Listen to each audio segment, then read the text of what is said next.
ചെറുകഥ. ഉയർത്തെഴുന്നേൽപ്പ്. തളർന്നു കിടന്നുറങ്ങുന്ന ശാന്തയെ നോക്കി അയാൾ നെടുവേർപ്പെട്ടു. സമയം രാവിലെ 7 മണിയായിരിക്കുന്നു. പാവം, ക്ഷീണം കാണും. വെളുപ്പിനെ 3 മണി വരെ ഇരുന്ന് വായിക്കുകയായിരുന്നല്ലോ. ഇന്നലെ മാത്രമല്ല, കഴിഞ്ഞ 3 ദിവസമായി ഇങ്ങനെ വായിക്കുന്നു. നഗരത്തിന്റെ യാതൊരു ശൈല്യവും ഇല്ലാത്തതുകൊണ്ട് അവൾക്ക് സുഖമായി ഉറങ്ങുവാൻ സാധിക്കുന്നു. നഗരത്തിൽ കഴിച്ചുകൂട്ടിയ 30 കൊല്ലം ഒരു പേടി സ്വപ്നം പോലെ അയാൾ ഓർത്തു. വെളുപ്പിനെ 5:30 വിളിച്ചുണർത്തുന്ന ദൂതുവാല, 6 മണിക്ക് വിളിച്ചുണർത്തുന്ന പേപ്പർവാല, പിറകെ വരുന്ന കച്ചടവാല. ഒരു വാലകളുടെയും ശല്യമില്ലാതെ ജീവിക്കാൻ തുടങ്ങിയിട്ട് വർഷം 1 ആവുന്നു. രാവിലെ കാടിവെള്ളത്തിന് വേണ്ടി അമറുന്ന ഒരു പശുവിനെ വേണമെന്ന അവളുടെ നിർബന്ധത്തിന് താൻ വഴങ്ങിയുമില്ല. പശുവിനെ കറക്കുവാൻ താൻ മറന്നിട്ടില്ല എന്ന അവളുടെ വാദഗതിയെ താൻ ചെറുത്തത് അന്നത്തെ നാടൻ പശുക്കൾ ഇന്ന് നാട്ടിൽ കിട്ടുകയില്ല എന്ന് പറഞ്ഞാണ്. അങ്ങനെ ചെയ്തതോർത്ത് വിഷമം തോന്നി. കാണിക്ക് വേണ്ടി അമറുന്ന ഒരു പശു ഉണ്ടായിരുന്നെങ്കിൽ അവൾ ഉണരുമായിരുന്നു. അപ്പോൾ തനിക്ക് തന്റെ പുതിയ നോവലിനെ കുറിച്ചുള്ള അവളുടെ അഭിപ്രായം അറിയുവാൻ കഴിഞ്ഞേനെ. വിവാഹത്തിനു ശേഷം തന്റെ എല്ലാ സൃഷ്ടികളുടെയും ആദ്യ വായനക്കാരി അവളായിരുന്നു. അവളുടെ അഭിപ്രായങ്ങൾ ഇന്നേ വരെ തെറ്റിയിട്ടുമില്ല. മറ്റൊരിക്കലും കാണാത്ത ഒരു സൂക്ഷ്മത ഈ നോവൽ വായിക്കുമ്പോൾ അവളിൽ കണ്ടിരുന്നു. വെളുപ്പിനെ 3 മണിക്ക് നോവലിന്റെ അവസാന വരിയും വായിച്ചു കഴിഞ്ഞ് ലൈറ്റ് ഓഫ് ചെയ്യുന്നത് താൻ അറിഞ്ഞുവെങ്കിലും അറിഞ്ഞില്ലെന്ന് നടിച്ചു. ഇപ്പോൾ അത് വേണ്ടായിരുന്നു എന്ന് തോന്നുന്നു. അപ്പോൾ തന്നെ അവളുടെ അഭിപ്രായം ചോദിക്കാമായിരുന്നു. എങ്കിൽ ഇപ്പോഴത്തെ ഈ മാനസിക പിരിമുറുക്കം ഒഴിവായേനെ. അയാൾ സാവധാനം കട്ടിലിൽ നിന്ന് എഴുന്നേറ്റ് വരാന്തയിലിരുന്നു. തൂപ്പുകാരി വന്ന് മുറ്റം തൂത്തിട്ട് പോയിരിക്കുന്നു.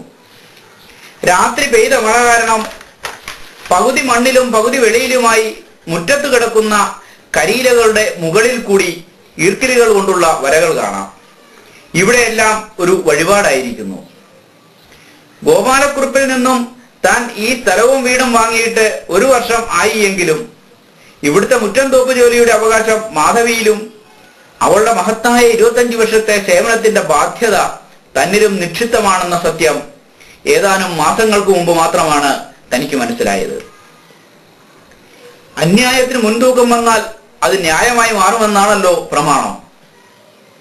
നാട്ടിൽ സ്ഥിരതാമസത്തിന് വന്നത് അബദ്ധമായി പോയോ എന്ന് തോന്നാതിരുന്നിട്ടില്ല. മക്കൾ 2 പേർക്കും സമ്മതമല്ലായിരുന്നു. പക്ഷേ തന്റെ ആഗ്രഹത്തിന് ശാന്ത ഒരിക്കലും എതിരു നിന്നിട്ടില്ല. കറുപ്പിന്റെ ലഹരിയിൽ പഴയ സായിപ്പന്മാരെ സ്വപ്നം കാണുന്ന അമ്മൂമ്മ, അവരുടെ സ്വപ്ന ലോകത്തിലെ രാജാക്കന്മാരെ വിരട്ടി ഓടിക്കാൻ നടക്കുന്ന അച്ഛനെ പത്തായത്തിന്റെ മുകളിൽ ഇരുന്നുകൊണ്ട് ശപിക്കുന്ന അമ്മൂമ്മയുടെ മുഖത്തെ ഗൗരവം ഇന്നും തന്റെ മനസ്സിൽ മായാതെ കിടക്കുന്നു. ഇന്ന് ആ സായിപ്പന്മാരില്ല, അമ്മൂമ്മയില്ല, അച്ഛനില്ല. എങ്കിലും താൻ ജനിച്ചു വളർന്ന നാടിനോടുള്ള സ്നേഹം മായാതെ കിടക്കുന്നു. ചുരുട്ടിയ പത്രം ഭിത്തിയിൽ വന്നിടിച്ച് ഇരയത്തി വീണ ശബ്ദം കേട്ടപ്പോൾ അയാൾ ദിവാസ്വപ്നത്തിൽ നിന്നും ഞെട്ടിയുണർന്നു. പത്രമെടുത്ത് അയാൾ വായിക്കാൻ തുടങ്ങി. വിഷം ചേർത്ത് ലഹരി കൂട്ടിയ മദ്യവിൽപ്പന വ്യാപകമായതുകൊണ്ടും അങ്ങനെ വിൽക്കുന്ന മദ്യത്തിന്റെ ഒരു ചെറിയ ശതമാനം പോലും സർക്കാരിന് കിട്ടാത്തതുകൊണ്ടും സർക്കാരിന് കോടികളുടെ നഷ്ടം. പത്രത്തിലെ പ്രധാന വാർത്ത: ദൈവമേ, വിഷം കൊടുത്ത് മനുഷ്യനെ കൊല്ലുന്നതിന്റെ വിഹിതം സർക്കാരിന് കിട്ടാത്തതിൽ പ്രതിഷേധിക്കുന്ന പത്രധർമ്മം. നമ്മുടെ പോക്ക് ഇതെങ്ങോട്ടാണ്? തനിക്ക് പ്രതികരിക്കണമെന്നുണ്ട്, പക്ഷേ സാധിക്കുന്നില്ല. 1 വർഷത്തിനുള്ളിൽ താൻ എങ്ങനെ ബന്ധനസ്ഥനായി? തന്നെ ആരാണ് ബന്ധിച്ചത്? പാവം മത്തായി. താൻ അയാളെ എത്രമാത്രം കുറ്റപ്പെടുത്തിയിരിക്കുന്നു. താൻ വരുന്നതിന് 2 വർഷം മുൻപേ മാത്യു ഫിലിപ്പ് എന്ന തന്റെ മത്തായി ജന്മനാട്ടിൽ സ്ഥിരതാമസക്കാരനായതാണ്. അതുവരെ തങ്ങൾ ആത്മബന്ധം പുലർത്തിയതുമാണ്. പക്ഷേ നാട്ടിൽ സ്ഥിരതാമസമായ ശേഷം അയാൾ നടത്തിയ ഓരോ സൃഷ്ടികൾ വായിച്ചപ്പോഴും താൻ കൂടുതൽ ഞെട്ടുകയുണ്ടായി. തന്റെ മത്തായിക്ക് ഇതെന്തു സംഭവിച്ചു? ആരെയും പേടിക്കാതെ എന്തും തുറന്നെഴുതുന്ന സ്വഭാവക്കാരായിരുന്നു ഞങ്ങൾ 2 പേരും. പക്ഷേ അവന്റെ രചനകളിൽ നിറങ്ങളും മണങ്ങളും ആധിപത്യം സ്ഥാപിക്കുന്നത് കണ്ടപ്പോൾ താൻ മുഖത്തടിച്ചതുപോലെ ഈ മാറ്റത്തിനുള്ള കാരണം അവനോട് ചോദിക്കുകയുണ്ടായി. പക്ഷേ പുച്ഛം കലർന്ന ഒരു ചിരി മാത്രമാണ് തനിക്ക് അവനിൽ നിന്ന് കിട്ടിയ മറുപടി. അന്നു മുതൽ അവൻ തനിക്ക് മത്തായി അല്ലാതായി. രാജാവിന്റെ സ്തുതിപാഠകനെ പോലെ മറ്റാർക്കോ വേണ്ടി എഴുതുന്ന 2ാം കിട എഴുത്തുകാര എന്ന് വിളിച്ചുതാൻ അവനെ അധിക്ഷേപിക്കുക വരെ ചെയ്തു. എന്നിട്ടും അവൻ കോപിച്ചില്ല. അതേ പുച്ഛം കലർന്ന ചിരി മാത്രമായിരുന്നു അവന്റെ പ്രതികരണം. തനിക്ക് നഷ്ടപ്പെട്ടു പോയ സുഹൃത്തിനെ ഓർത്ത് താൻ എത്രമാത്രം വേദനിച്ചിരുന്നു. പക്ഷേ ഇന്നിപ്പോൾ അവനെ കുറ്റപ്പെടുത്തുവാൻ താനും അർഹനല്ലാതായിരിക്കുന്നു. ഏതാണ്ട് 30 വർഷം മുൻപ് നാട്ടിലെ റേഷൻ കാർഡിൽ നിന്നും റേഷൻ കടയിലെ പുസ്തകത്തിൽ നിന്നും വെട്ടിയ തന്റെ പേര് തിരിച്ചെഴുതിക്കുവാനുള്ള ശ്രമം തുടങ്ങിയപ്പോൾ മാത്രമാണ് താൻ പഠിക്കുവാൻ തുടങ്ങിയതേയുള്ളൂ എന്ന സത്യം മനസ്സിലായത്. റേഷൻ കാർഡിൽ പേരെഴുതിക്കുവാനുള്ള ശ്രമം ആഴ്ചകളിൽ നിന്നും മാസങ്ങളിലേക്ക് നീണ്ടപ്പോൾ തന്റെ ഭാഗ്യം കൊണ്ടോ അതോ നിർഭാഗ്യം കൊണ്ടോ അയൽവാസി ചന്ദ്രൻപിള്ള സഹായഹസ്തവുമായി തന്നെ സമീപിച്ചു. ചന്ദ്രൻപിള്ളയുടെ കഴിവിനെ അംഗീകരിച്ചേ പറ്റൂ. 2 ദിവസത്തിനുള്ളിൽ അതാ മിന്നിത്തിളങ്ങുന്ന റേഷൻ കാർഡുമായി അയാൾ വീട്ടിൽ വന്നു. എന്തെന്നില്ലാത്ത ഒരു സ്നേഹം തനിക്ക് അയാളോട് തോന്നുകയും ചെയ്തു. സപ്ലൈ ഓഫീസിൽ എന്തെങ്കിലും ചിലവായിട്ടുണ്ടെങ്കിൽ കൊടുക്കാമെന്ന തന്റെ നിർദ്ദേശത്തെ അപ്പാടെ അയാൾ നിരാകരിച്ചു. ഒരു അയൽവാസിയുടെ കടമയാണ് താൻ നിറവേറ്റിയതെന്ന ചന്ദ്രൻപിള്ളയുടെ വാദം അവസാനം തനിക്ക് അംഗീകരിക്കേണ്ടിയും വന്നു. ചന്ദ്രൻപിള്ളയിൽ കൂടി തനിക്ക് വേണ്ടി പ്രതിഫലമൊന്നും വാങ്ങാതെ റേഷൻ കാർഡ് ഉണ്ടാക്കി തന്ന സപ്ലൈ ഓഫീസ് ജോലിക്കാരെ പരിചയപ്പെട്ടു.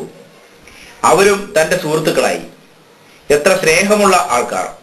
അങ്ങനെ തന്റെ സുഹൃത്ത് വലയം അവരിൽ കൂടി കൂടി വന്നു. പ്രതിഫലേച്ഛ കൂടാതെ എല്ലാവരും തനിക്കുണ്ടാകുന്ന എല്ലാ പ്രതിസന്ധികളിലും സഹായിച്ചുകൊണ്ടിരുന്നു. അങ്ങനെ താൻ കള്ളവും ചതിയും പൊളിവചനവുമില്ലാത്ത ദൈവത്തിന്റെ നാട്ടിലെ നല്ലവരായ സുഹൃത്തുക്കളുടെ കൂട്ടത്തിലെ കിരീടം വയ്ക്കാത്ത രാജാവായി. നല്ലവരായ സുഹൃത്തുക്കളുടെ നിർദ്ദേശത്തെ എന്നും താൻ മാനിച്ചിട്ടേയുള്ളൂ. അങ്ങനെയാണല്ലോ താൻ സഹകരണ സംഘത്തിന്റെ തെരഞ്ഞെടുപ്പിൽ മത്സരിച്ചതും വിജയിച്ചതും. താൻ നല്ലവരെന്ന് ധരിച്ചിരുന്ന ഓരോ സുഹൃത്തുക്കളുടെയും സഹായങ്ങൾ തനിക്ക് ബന്ധനങ്ങളായിരുന്നില്ലേ? അല്ലെങ്കിൽ എങ്ങനെ തനിക്ക് ഇതുപോലെ ഒരു നോവൽ രചിക്കേണ്ടി വന്നു? ഇന്ന് തനിക്ക് സ്വയം ചിന്തിക്കുവാനുള്ള കഴിവ് നഷ്ടപ്പെട്ടിരിക്കുന്നു. മറ്റുള്ളവരുടെ ചിന്ത തന്റെ ചിന്തയാകുന്നു. മറ്റുള്ളവരുടെ ശരി തന്റെ ശരിയാകുന്നു. മറ്റുള്ളവരുടെ ന്യായം തന്റെ ന്യായമാകുന്നു. മറ്റുള്ളവരുടെ ബുദ്ധി തന്റെ ബുദ്ധിയാകുന്നു. മറ്റുള്ളവരുടെ ആശയം തന്റെ ആശയമാകുന്നു. മറ്റുള്ളവരുടെ പാർട്ടി തന്റെ പാർട്ടിയാകുന്നു. താനറിയാതെ തന്നെ പാർട്ടിക്കാരനാകുന്നു. തനിക്ക് തന്റെ അസ്തിത്വം നഷ്ടപ്പെടുന്നു. താനല്ലാതാവുന്നു, മറ്റൊരാളാകുന്നു. പാവം മത്തായി. അവന്റെ പുച്ഛം കലർന്ന ചിരിയുടെ അർത്ഥം താൻ ഇന്ന് മനസ്സിലാക്കുന്നു. ചായ. ശാന്തയുടെ ശബ്ദം. തല ഉയർത്തി നോക്കിയപ്പോഴേക്കും ജനൽപ്പടിയിൽ ചായ വച്ചിട്ട് അവൾ തിരിഞ്ഞു കഴിഞ്ഞിരുന്നു. അതുകൊണ്ട് അവളുടെ മുഖം കാണുവാൻ സാധിച്ചില്ല. എന്തേ അവൾ അഭിപ്രായമൊന്നും പറയാഞ്ഞത്? തന്റെ വിമ്മിഷ്ടം അവൾ അറിഞ്ഞില്ലെന്നുണ്ടോ? പ്രഭാത കർമ്മങ്ങൾ ചെയ്യുമ്പോഴെല്ലാം ശാന്തയുടെ മുൻപിൽ ചെന്നു വിടാതിരിക്കാൻ പ്രത്യേകം ശ്രദ്ധിച്ചു. തനിക്ക് അവളുടെ മുഖത്ത് നോക്കുവാനുള്ള ധൈര്യം നഷ്ടപ്പെട്ടിരിക്കുന്നു. കഴിഞ്ഞ 28 വർഷത്തെ ദാമ്പത്യത്തിൽ ഇന്നേ വരെ അനുഭവപ്പെടാത്ത ഒരു പ്രതീതി. താൻ എന്തിനവളെ ഭയപ്പെടുന്നു? അതെ, താൻ തെറ്റു ചെയ്തിരിക്കുന്നു. തന്റെ ആഗ്രഹം ഇതുപോലെയുള്ള സൃഷ്ടികളാണെങ്കിൽ തന്റെ ആഗ്രഹത്തിന് എതിരെ നിൽക്കാനുള്ള അവളുടെ വിഷമവും തന്റെ ഈ മാറ്റത്തെ അംഗീകരിക്കുവാനുള്ള അവളുടെ ബുദ്ധിമുട്ടുമല്ലേ അവളുടെ ഈ മൗനത്തിന് കാരണം? ജീവിതത്തിൽ ആദ്യമായി ശാന്തയുടെ മുൻപിൽ താൻ ചൂളിപ്പോകുന്നു. വയ്യ, ഇനിയും സഹിക്ക വയ്യ. സമയം 10 മണി കഴിഞ്ഞിരിക്കുന്നു. സഹകരണ സംഘം ഓഫീസ് തുറന്നു കാണും. അവൾ കാണാതെ തന്നെ ഷർട്ടെടുത്തിട്ട് പുറത്തിറങ്ങി. മുറ്റത്തിന് വെളിയിൽ കിടന്നപ്പോൾ വിളിച്ചു പറഞ്ഞു, ശാന്തേ, ഞാൻ ഒന്ന് പുറത്തു പോയിട്ട് വരാം. അവളുടെ മറുപടിക്ക് കാക്കാതെ ധൃതിയിൽ നടന്നു. സഹകരണ സംഘം ഓഫീസിൽ തന്റെ സഹപ്രവർത്തകർ നേരത്തെ തന്നെ ഹാജരായിരിക്കുന്നു. സെക്രട്ടറി രാധാവണിയുടെ മുഖം ബീഡിയുടെയും സിഗരറ്റിന്റെയും പുകകൾക്കിടയിലൂടെ അവ്യക്തമായി കാണാം. മുണ്ടു മടക്കിക്കുത്തി കാലിന്മേൽ കാൽ കയറ്റി സെക്രട്ടറിയുടെ മുൻപിലിട്ടിരിക്കുന്ന സോഫയിലിരുന്ന് പുകവലിച്ചു തള്ളുന്ന തന്റെ സഹപ്രവർത്തകരുടെ മര്യാദകേടിനെ തിരിച്ചറിയാൻ താൻ എന്തേ ഇത്ര വൈകിയത്? പുകപടലങ്ങളെ വകഞ്ഞുമാറ്റി സെക്രട്ടറിയുടെ മുൻപിലിട്ടിരിക്കുന്ന കസേരയിൽ ചെന്നിരുന്നു. മുഖം കുനിച്ചേ തനിക്കിരിക്കുവാൻ സാധിക്കുന്നുള്ളൂ. സാവധാനം ഒരു വെള്ളക്കടലാസിൽ തന്റെ രാജിക്കത്ത് എങ്ങനെയോ കുറിച്ച് സെക്രട്ടറി ഏൽപ്പിച്ച ശേഷം അവർ അത് വായിക്കുന്നതിന് മുൻപേ തന്നെ പുറത്തു കടന്നു. തന്റെ സഹപ്രവർത്തകരായിരുന്നവർ എന്തോ പറഞ്ഞത് കർണപുടങ്ങളിൽ തട്ടി തിരിച്ചുപോയി. കുനിഞ്ഞിരുന്ന തന്റെ തല അല്പം ഉയർന്നതായി തോന്നുന്നു. വീടിന്റെ ഉമ്മറവാതിൽ തുറന്നു തന്നെ കിടക്കുന്നു. അടുക്കളയിൽ നിന്നുള്ള പുകയും അവളുടെ ചുമയും കേട്ടപ്പോൾ ശാന്ത അടുക്കളയിൽ തന്നെയുണ്ട് എന്ന് മനസ്സിലായി. കിടപ്പുമുറിയിലെ മേശപ്പുറത്ത് കിടക്കുന്ന തന്റെ അല്ലാത്ത സൃഷ്ടിയുടെ ശവം ചീഞ്ഞു നാറുന്നതിന് മുൻപേ അതിനെ ദഹിപ്പിക്കേണ്ടതുണ്ട്. അയാൾ ആ കടലാസു കഷ്ണങ്ങൾ മേശപ്പുറത്ത് നിന്ന് എടുത്ത് ഒരു കൊടുങ്കാറ്റിന്റെ വേഗതയോടെ അടുക്കളയിൽ കയറി.